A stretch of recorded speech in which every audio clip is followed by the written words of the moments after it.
Hi students, welcome back to class. Class is started but still you are not able to come. We know that. So let's start learning. So today I am going to teach you Jayanta Mahapatra's poem Hunger. So let's get into the poem.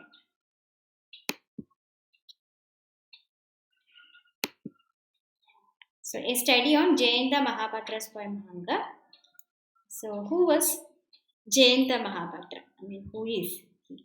So he was born in Cuttack. He is one of the eminent uh, writers, eminent poets in India. So he's from a prominent Oriya Christian family. So he did his post graduation in physics and he taught at various government colleges in Orissa. And he is considered as one of the founders of Indian English poetry. So about his awards and honors, he won Sahitya Academy Award for Poetry in 1981. Jacob Gladstone Memorial Award. It was conferred by Poetry Magazine, Chicago, and he got Ellen Tate Poetry Prize for the year 2009 from Sewanee Review, Sewanee, the United States. Got SARC Literary Award in 2009, Padma Shri Award in 2009, and he even got Honorary Doctorate by Ramancho University in 2009. He was also awarded D.Litt degree by Utkal University, Odisha in 2006. His literary works are Close the Sky, 10 by 10, Swayamvara, and other poems, A Rain of Rights, Waiting, The False Start, Relationships, Life Science. So, what are the major themes in his collection of poems? He wrote about loneliness. In most of the poems, we can find him dealing with loneliness. Again, it could reflect autobiographical elements also. And he wrote about love and sexuality, especially about sexual desire. Sexual desire was portrayed in such a way that it was a kind of metaphysical abstraction. And we can see the contrast between the private world and the public world in many of his poems. He wrote about Indian myth and ritual, about dreams and identity, about alienated self, even about time, immortality. So these were some of the major themes in his poems. I have already told you he was born in a Christian family, but his ancestors, his forefathers were in Hindu family only, so they were converted into Christianity. So he had actually a kind of liking for Hindu culture, Hindu myths, rituals, and all, but he was a person who was distanced from these myths and rituals. So that is the thing, that he was not completely a part of that, but at the same time, he sensed the presence of all these things, all the rituals and myths around him. So that kind of an alienation we can find in many of his poems. Wrote about immortality, I've already told you. So a kind of mystic element also we can find in most of the poems. So he was reckoned as an experimental poet. Many writers actually in the post-independent period, they started experimenting with the different forms of poetry. So he also started experimenting with the forms of poetry. So we can see that he wanted to see poetry as an objective construction. So he saw poem in that way. Another poet we can find who was experimenting with forms was A.R. Mahapatra. So along with him, this Jayanta Mahapatra also takes a place. And in many of his poems, we can find obscure images and symbols. And as I've already told you, we can find a kind of distance between himself and the surroundings. The poem was again a kind of an expression or something that could help him to express himself express himself. So it was a kind of release for his emotions. So that was how he found poems. And so let me actually come to the poem Hunger. So this is a very important poem and a very beautiful poem also. In another way I can say a very pathetic poem.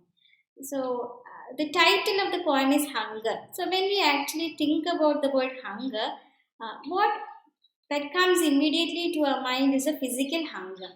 So he speaks about both physical hunger, and again, it's not the spiritual hunger he is telling about here, but physical hunger in two different ways. Okay, the hunger of the body.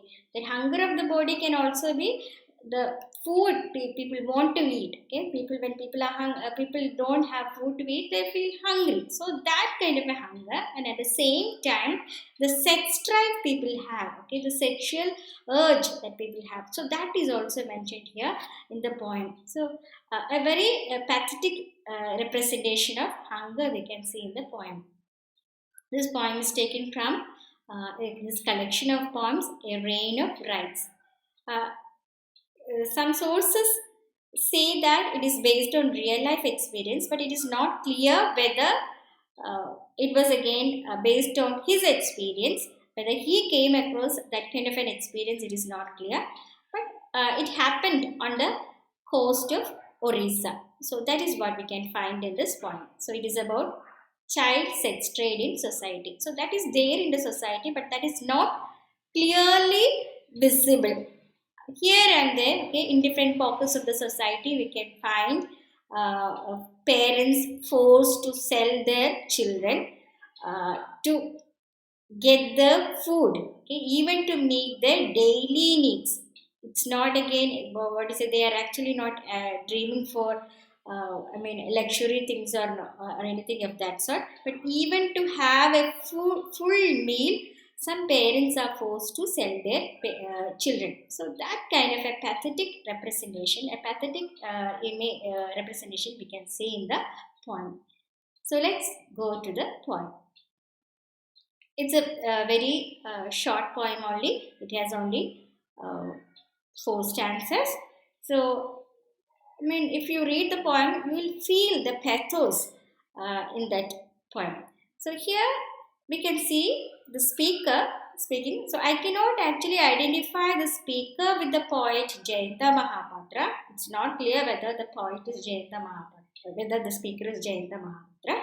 But we can just think that the persona, okay, the persona is speaking about his experience. So he just starts speaking about his experience. He comes across on a beach. Okay, when he goes to a beach in the coastal area of Orissa, he happens to see the sad plight of people there. So that is what is expressed here. So let's start. It was hard to believe the flesh was heavy on my back.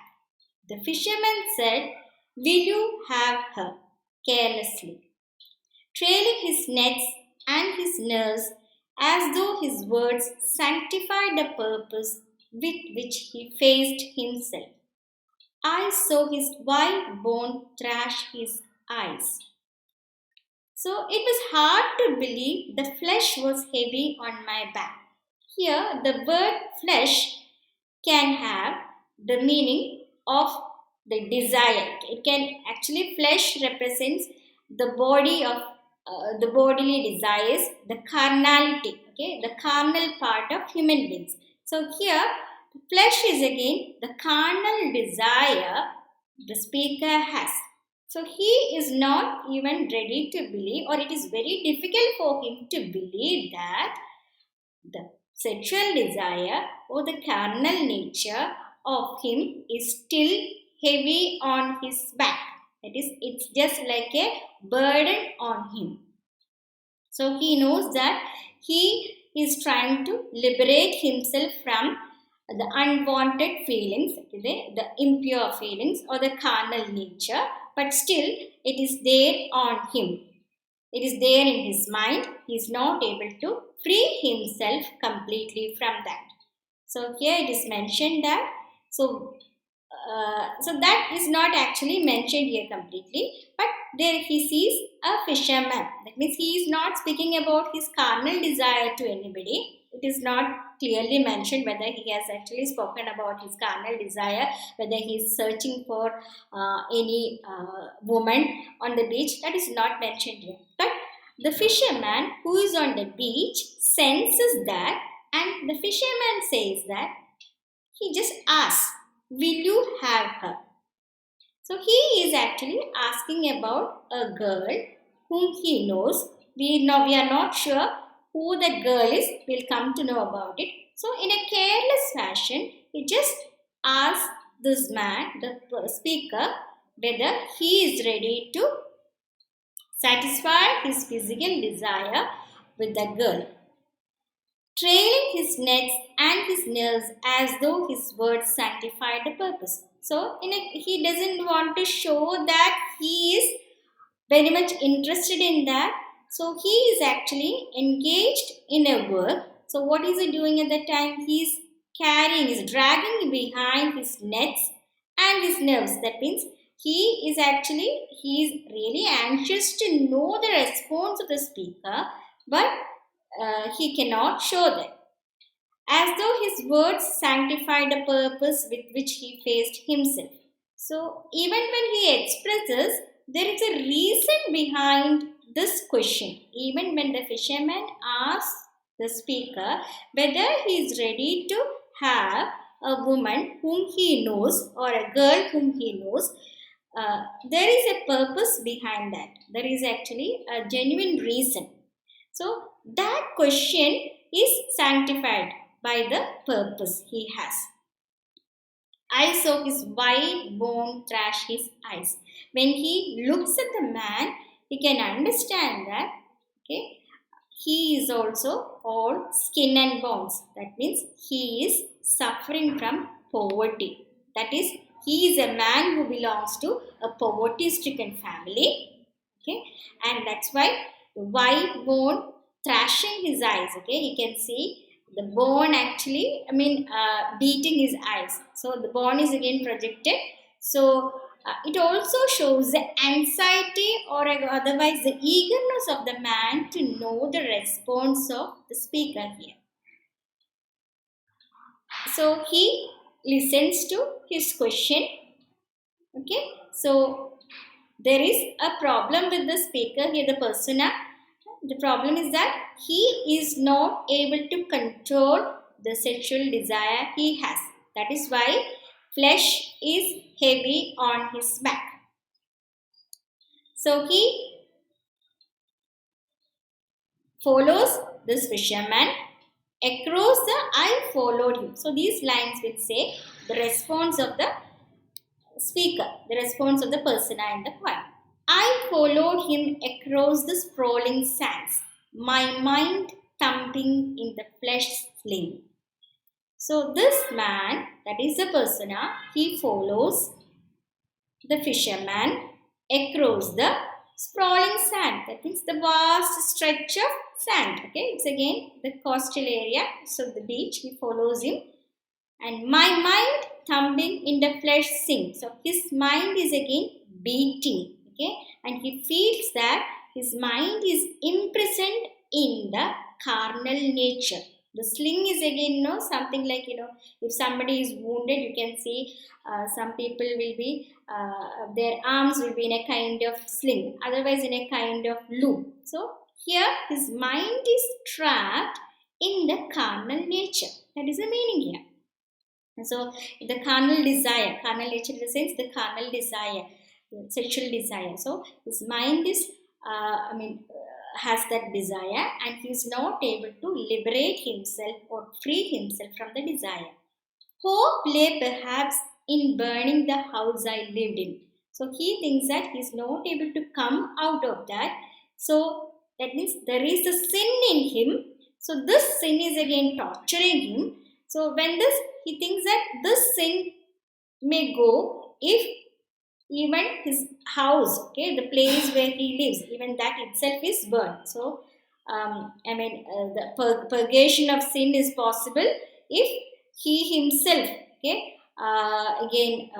goes. Otherwise, if the soul is there in the body, okay, if there is the mind in the body, if this, when this mind, when the body goes, when the body, this is, body is like the house in which a person's spirit and soul dwell. So when this soul is, when this body is destroyed, the body which is like a house is destroyed, maybe the carnal desire, the carnality, the flesh, the desires of the flesh, all these things will go. So he expresses that here in these lines. Silence gripped my sleeves, his body clothed at the throat.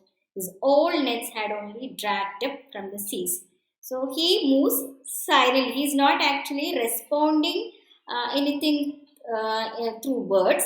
So silently only he is moving. So silence gripped my sleeves. He is not able to answer anything. He is not able to say anything. But there is, that means his hands are not able to move, but there is the carnal desire or the desire of the body that is still in his mind. His body glowed at the throat. So his body is again the body of the fisherman. Okay, so he's but there is on the beach, the waves will be coming and going. So there will be the foam of the, so the foam will be there on the beach, on the sandy shore. So he is again moving away from that.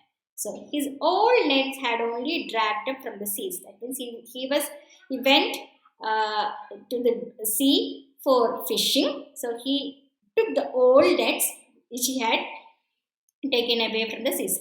He might have gone to the sea, the fisherman might have gone to the sea for fishing. He might not have got fish to sell in the market. So the family must be suffering, the family must be starving. So that is why he is again taking the old nets which are there in the sea, dragging all the, that is the belonging he has, he is taking it from the sea.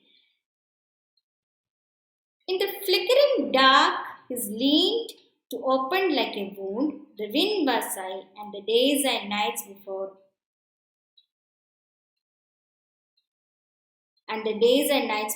palm fronds scratched my skin.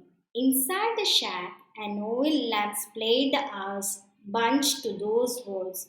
Over and over, the sticky soot crossed the space of my mind. So he follows the speaker or the person and the poem. He follows the fisherman and he goes to the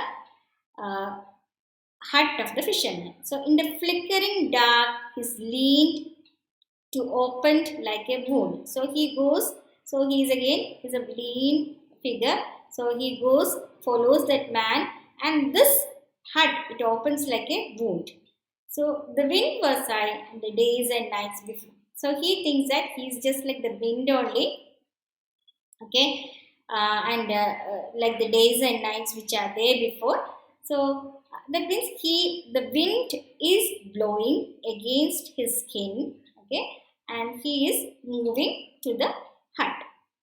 Palm fronds scratched my skin. So his hut is made of palm leaves. So when he goes to the hut, okay, he can get the sensation of the palm fronds there. So they are scratching. That means he has to lean, go himself and get into the hut. You can sense it.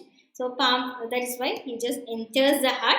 He has to bow and then enter the hut. And inside the shack, okay, inside the hut, what can he see? He can see an oil lamp displayed hours bunched to those walls. So there is an oil lamp and it's dark in the night only, and so this oil lamp is lighted. So this oil lamp actually speaks about the time. So that is how they don't have anything, but for light they don't have power supply or anything of that sort. They just have an oil lamp. So this oil lamp is again it is lit and the light can be seen from that. Over and over the sticky soot crossed the space of my mind. So when when oil lamp burns, naturally there will be soot that will be coming from it. Here, see, when there is no oil in the lamp, soot will come more from the lamp. Soot is again the smoke, okay, the smoke and the black particle. Okay, after the smoke, you will get the black particle, so like the carbon particle. So the sticky soot is again seen in the that is there in the hut. So over and over, the sticky soot crossed the space of my mind. So the hut is again filled with the smoke. Okay, there is smoke in there. There is a soot there. So in the same way, his mind also has a dark spot. The dark spot is like it is just like a soot which he can find in the oil lamp. Okay, when it is not, when it doesn't have oil for lighting, yeah, then the soot comes. So in the same way, there is a dark thought. Okay, the sinful thought in his mind. The sinful thought is again he has to go to this girl. Okay, and he has to feel his he has to quench his sexual desire. Okay, so that is the hunger he has. So that guilt is there in his mind. So since the guilt is there in his mind, he thinks that that guilt he has is just like the sticky soot in that sticky soot that comes from the oil lamp. I heard him say, "My daughter, she's just turned 15." This is very pathetic. Okay, so who is actually showing here the woman? This is the father. Okay, the father who is forced to give his daughter or is forced to trade his daughter with this man, with a stranger, a total stranger, for the sake of food. They don't have anything to eat. They are fully hungry. So if it is possible for him to give some food, okay, if it is possible for him to give some money, they'll be able to eat something, otherwise they will die. So he just tells that, I heard him say, "My daughter, she's just turned 15. She is a very young girl, okay, very young girl, beautiful, prime in her youth. She doesn't even know, okay, she's not, I mean, she cannot think about the moral sense, okay, she cannot think about morality or anything of that sort. What they have to think about is their existence, the question of existence. They don't have anything to eat. So what is the way for them to earn their bread? So he sees her father, the child's father sees this as a way to earn the bread. So that is why he pins his own daughter here, and he says that she's just turned 15. Feed her, I'll be back soon. So he is allowing his daughter to have physical relationship with this man, a total stranger. So he just leaves the stranger at his home all alone with this daughter, and he just goes away. And he says, "I'll be back soon. Your bus leaves at 9." So there is a bus which will be going back to city at 9. So that is the last bus. After that, anyway, he may not be able to go back to the city. So before 9 o'clock, okay, let him finish his business. That is, let him quench his let him quench his desire, and let him give some money for them. Let them be able to get something to eat. The sky fell on me, and a father's exhausted whine. So he feels it is as if the sky is falling on him. That means he feels so much of guilt on him. So a poor father is destined to sell his own daughter for the sake of food. So that's why he says that the sky fell on me. And a father's exhausted whine. So father has to show all kinds of tricks, okay, all kinds of duplicity to earn his bread. A father never likes his daughter to be sold. A father, we cannot think of that kind of a situation. Because of poverty, he is forced to sell his daughter. Long and lean, her ears were called as rubber. So when he looks at the girl, he sees that the girl is very tall, a lean girl. So her years were called as rubber. That means though she is again just 15 years old, she is as called as a rubber only. That means he cannot feel the passion of a 15-year-old girl or the liveliness of a 15-year-old girl. He cannot see anything of that sort on her body. It is just a person who doesn't have anything to eat, okay, a starved girl who doesn't have anything to eat, and she knows what the stranger expects from her. So that is why she opened her wormy legs wide. I felt the hunger there. The other one, the fish slithering, turning inside. So she prepares herself. She is ready for the stranger to satisfy his sexual desire. She gets herself ready. So he feels the hunger. That means he is able to satisfy this hunger for sexual desire. He satisfies that there.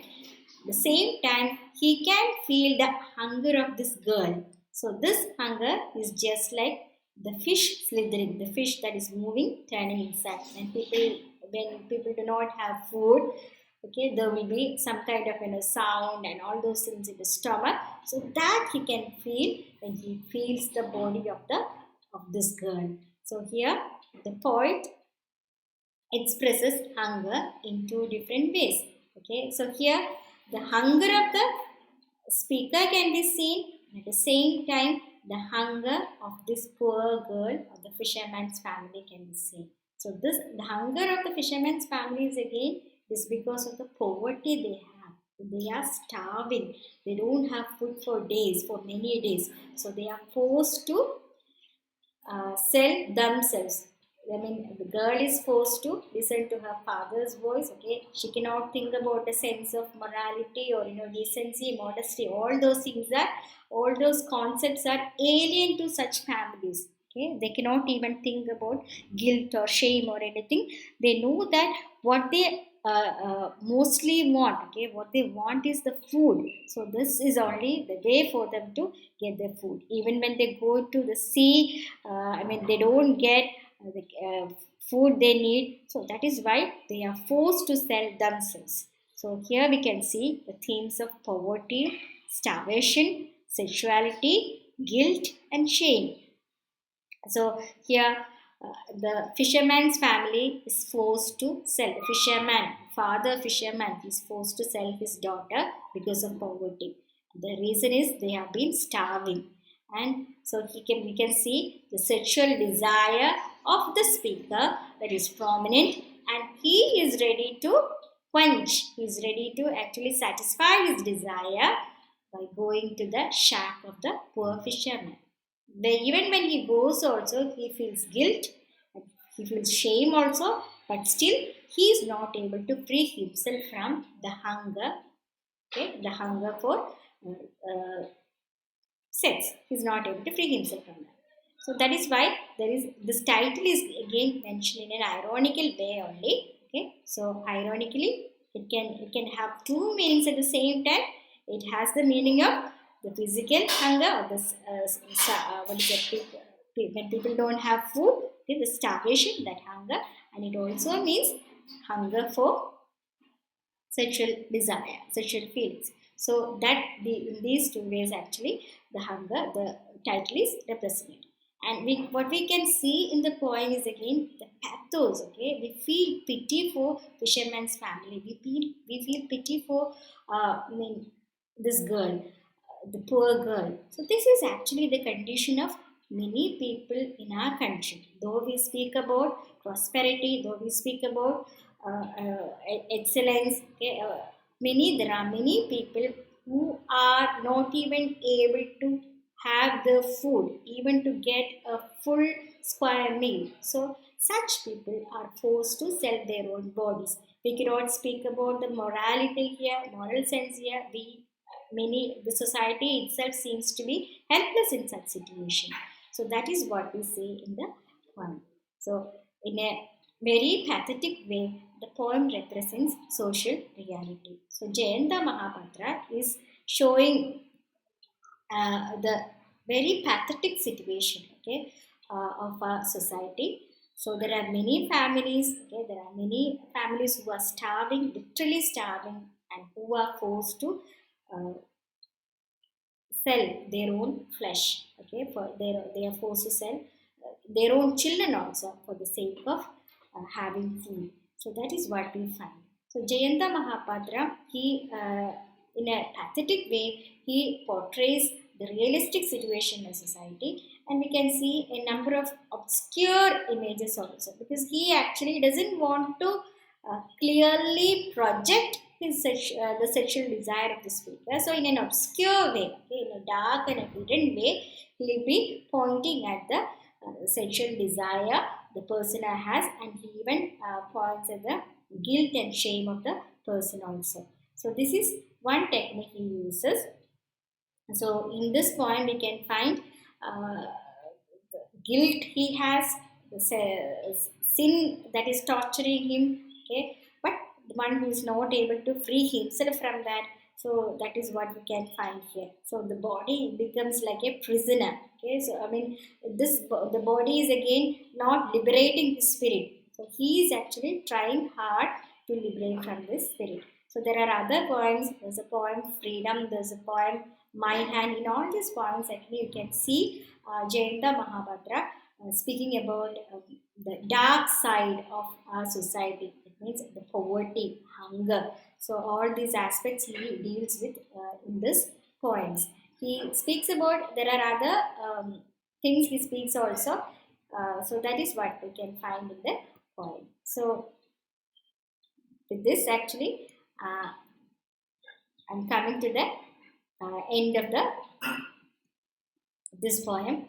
I suggest you to I suggest you that you read other poems also by Jayanta Mahapatra. So in the next class, I'll be giving you assignments. I don't know whether you have actually gone through many of the lectures I've already recorded. So I sincerely tell you, request you to go through all the lectures, read it, okay, study it, because you will have to prepare for exams. So don't take all these things lightly. So study well, and see you in the next class. Okay, thank you, students.